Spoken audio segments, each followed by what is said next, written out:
The runway, a familiar sight at any airport. It appears as a long, flat ribbon stretching out, an invitation to the skies. Aircraft, great and small, use this strip. They gather speed here. They return to Earth here. It seems a simple, uncomplicated surface. But is it always truly level? Often it is not. The ground beneath our feet and beneath these vast paved expanses is rarely perfectly flat. Nature seldom provides such uniformity. Look closer. One might observe a gentle rise, or perhaps a slight fall. These are not accidental. They are engineered features or sometimes dictated by the land itself. This is the world of runway slope, a subtle yet powerful characteristic. It influences every aircraft, every takeoff, every landing.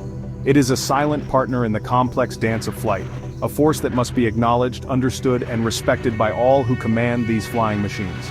For the pilot, this is no mere topographical detail, it is a critical piece of information. The angle of the runway, however slight, changes everything. It affects the power needed from the engines. What precisely do we mean by runway slope? It is quite simply the angle of the runway surface, relative to a perfectly horizontal plane. Imagine a giant spirit level placed upon the tarmac. If the bubble is not centered, there is a slope. This deviation from the level is what concerns us. It can be an upslope, where the runway rises, or it can be a downslope, where it falls away. Both have profound implications for aircraft operations. This slope is often expressed as a gradient, typically as a percentage. This percentage tells us how much the runway's elevation changes over a certain horizontal distance. For example, a 1% slope is quite common. This means that for every 100 units of horizontal distance, say 100 meters, the runway's elevation changes by 1 unit or 1 meter. A positive percentage indicates an upslope. A negative percentage signifies a downslope. These numbers are vital for pilots. Let us consider a practical example. A runway is 2,000 meters long. It has a declared plus 1.0% slope. This means the far end of the runway in the direction of takeoff or landing is higher. How much higher? It is 1% of 2,000 meters. That calculates to 20 meters. Consider an aircraft, poised at the beginning of an upslope runway. It is preparing for takeoff. The pilot advances the throttles, the engines roar to life, developing immense power. But here, the aircraft faces an additional challenge. It is not just accelerating horizontally, it is also, in effect, climbing a hill. Gravity, that relentless force, pulls downwards and backwards, resisting the aircraft's forward motion. This is the reality of an upslope takeoff. More power is required from the engines, or, if maximum power is already in use, the acceleration will be slower. The aircraft needs to reach a specific speed to lift off. This is known as rotation speed. On an upslope, it will take longer to achieve this speed. Consequently, the takeoff roll, the distance covered on the runway before becoming airborne, will be longer. More precious runway length is consumed. This is a critical factor pilots must calculate. This effect is particularly pronounced in certain conditions. At high-altitude airports, the air is thinner. Engines produce less thrust. Wings generate less lift. Add an upslope runway to this scenario. The challenge intensifies. Now let us observe the opposite scenario. An aircraft prepares for departure on a downslope runway. The runway surface gently falls away in front of the aircraft. As the pilot applies power, gravity lends a subtle yet tangible helping hand. Instead of resisting forward motion, it now provides a slight pull in the direction of acceleration. This can make the initial part of the takeoff roll feel a little easier, a little quicker. The aircraft accelerates more rapidly. Compared to a level or upslope runway, assuming all other conditions are equal, the takeoff roll is generally shorter. Less runway distance is consumed before the aircraft reaches its rotation speed and lifts into the air. This might seem like an unmitigated advantage, a welcome assistance from the laws of physics. In many ways it is. Section 5. Approaching the summit, landing on an upslope runway. An aircraft descends from the sky. It is on its final approach to land. The runway ahead appears to rise gently towards it. This is an upslope runway. As the aircraft crosses the threshold and the wheels make contact with the tarmac, gravity immediately begins to play its part.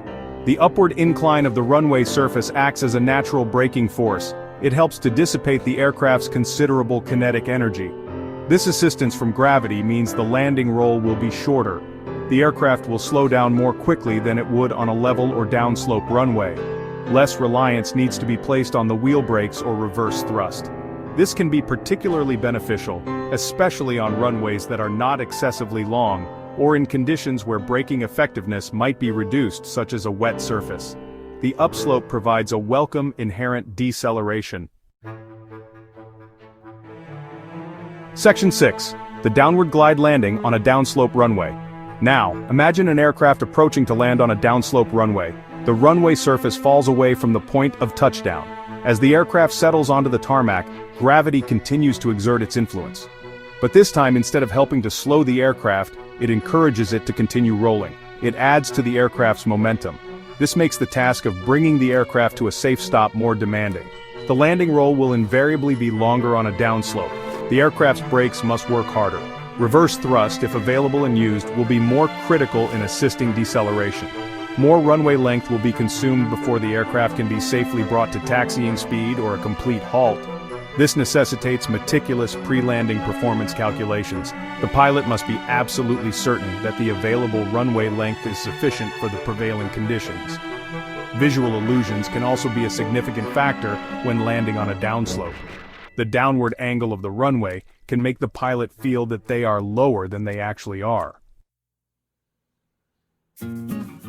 Section 7. Illusions in the air, the treacherous tricks of perspective. The human eye, a marvel of natural engineering, yet it can be remarkably easy to deceive, especially in the dynamic environment of flight. Sloping runways, both upslopes and downslopes, are notorious for creating powerful visual illusions. These illusions can subtly or sometimes dramatically mislead a pilot's perception of their position and trajectory relative to the runway. This is a critical safety consideration. When approaching an upslope runway, the rising terrain can make the runway appear shorter.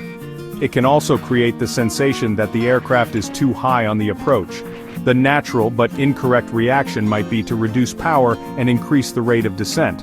This could lead to an approach that is too steep, or a premature touchdown, short of the desired landing zone. Pilots train to recognize this illusion and trust their instruments. Conversely, a downslope runway presents the opposite challenge. The runway falling away can make it seem longer than it is. It can create the illusion that the aircraft is too low, or that the approach is too shallow. Section 8. Navigating the peaks and valleys. Real-world runways and their challenges.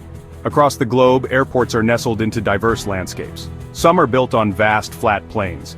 Others are carved into mountainsides. Or they follow the contours of rolling hills. It is in these more challenging terrains that we often find runways with significant slopes.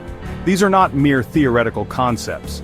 They are daily operational realities for many pilots and air traffic controllers, each presenting its own unique set of demands. Consider, for instance, Lukla Airport in Nepal, officially Tenzing Hillary Airport. It is the gateway for trekkers heading towards Mount Everest.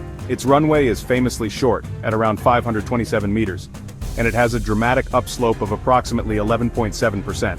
Takeoffs are downhill, to gain speed quickly. Landings are uphill, to aid in stopping.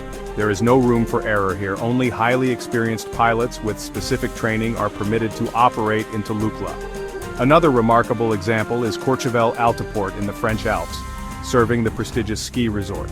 Its runway is even shorter than Lukla's at just 537 meters, but it boasts an astonishing gradient of 18.6% at its steepest point. This makes it one of the most challenging approaches in the world. Section 9. Mastered gradients, the pilot's essential knowledge for safe skies. The journey across a sloped runway, whether for takeoff or landing, is a testament to the pilot's skill. It is a demonstration of understanding the subtle yet powerful forces at play. Understanding runway slope and gradient is not merely an academic exercise. It is a fundamental pillar upon which safe flight operations are built. It is knowledge that transforms a simple strip of tarmac into a predictable environment, despite its inherent variations. Pilots meticulously calculate their aircraft's performance before every flight. They use detailed charts and tables, or sophisticated onboard computers. These tools allow them to input variables such as aircraft weight, air temperature, wind conditions, and crucially, runway slope. The output provides essential data: takeoff distance required, landing distance needed, critical speeds. This rigorous planning ensures that safety margins are maintained, even when conditions are challenging. This knowledge empowers the pilot, It allows them to anticipate how the aircraft will behave.